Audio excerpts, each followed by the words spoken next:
Quickly, before I talk about my opinion on Me Too, I'd like to give you a brief history on how this movement came about. Created in 2006 by Tarana Burke, the campaign Me Too is a non-profit organization to help victims of sexual harassment and assault. Actress Alyssa Milano brought the hashtag Me Too to attention in October of last year, seeking to give voice to sexual abuse victims after accusations of sexual harassment and assault were leveled against the Hollywood producer Harvey Weinstein. Since then, countless women have come forward, sharing their stories of sexual harassment and sexual assault. The hashtag MeToo became a way for social media users to tell of their experiences and stand in solidarity with others who have been victims of sexual harassment and assault. Now, let's define words, because I think words and their meanings matter. Sexual harassment. Unwelcome sexual advances made by an employer or superior, especially when compliance is made a condition of continued employment or advancement. A good example of this would be the 5 Women episode from the This American Life podcast. Sexual assault. An act in which a person sexually touches another person without their consent,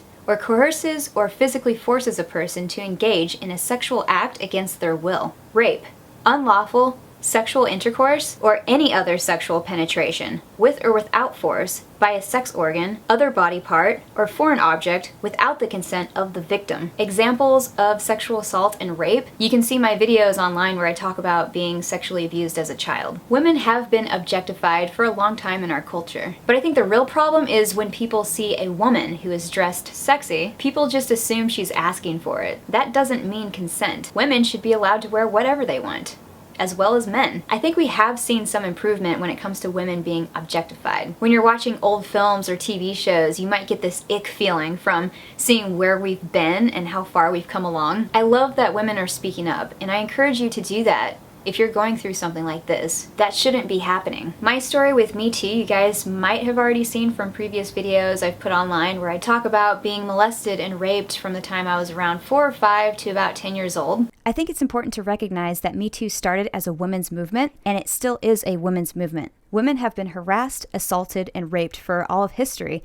and at a much higher rate than men. I think it's important to emphasize that. That being said, it's my opinion that the Me Too movement should give a voice to any victim, regardless of gender. People of the LGBTQ community are at an even higher risk of sexual assault, and the Me Too movement gives them a voice as well. Surprisingly, it might be controversial to say this, but I think the Me Too movement should give voice to male victims as well. This movement is not exclusive to women. Men are objectified too. Usually when a woman is shown with hardly any clothing on in media, it's looked at as sexy. It's a turn on. Most times when men are shown naked or with hardly any clothing, it's for a comedic effect, but not always. We're streaking!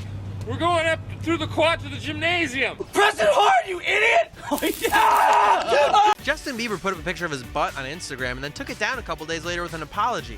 Aw, he's so beautiful. You're beautiful.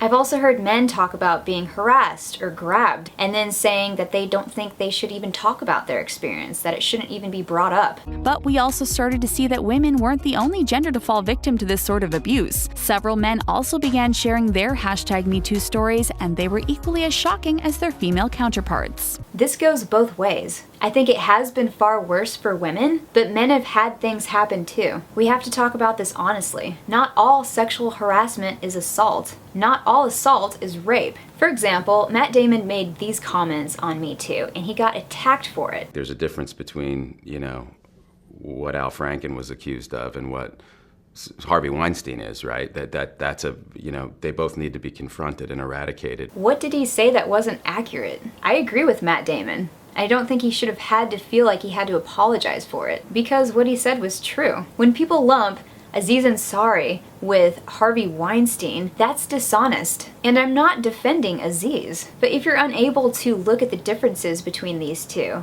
and clearly see there are obvious differences, I'm confused how anyone could look at those two and think they deserve the same punishment. Clearly, one is more extreme than the other. People shouldn't be silenced for speaking about this, or any matter they wish to talk about. Just because you disagree with someone, whether they're protesting or they're speaking up about a social issue, are you suggesting that they have their right of free speech taken away from them? Do you understand how dangerous that is? A generation is being raised not to believe in freedom of speech, but rather that they should have freedom from speech. from speech they dislike. I'm a woman with experience of sexual abuse, but even if I were a man, and let's say a man who has no experience with sexual harassment or assault, I should still be able to talk about this too. When you silence others and say they don't have the right to talk about something, that's not helpful in the slightest. I understand the anger and the frustration and being upset. But if your response is, you're just a man and you shouldn't even be talking about this and just shut up, that closes the conversation. We need to be able to talk to each other. Turn your anger and your offense into words and use them to have a conversation with that person so he can understand better. Be articulate with your experiences and what you're feeling. If we want to progress, we have to be honest and specific with our words. If we want progress, everyone has the right to speak, but it's important that we talk about this honestly, because otherwise, it can turn people away from the movement.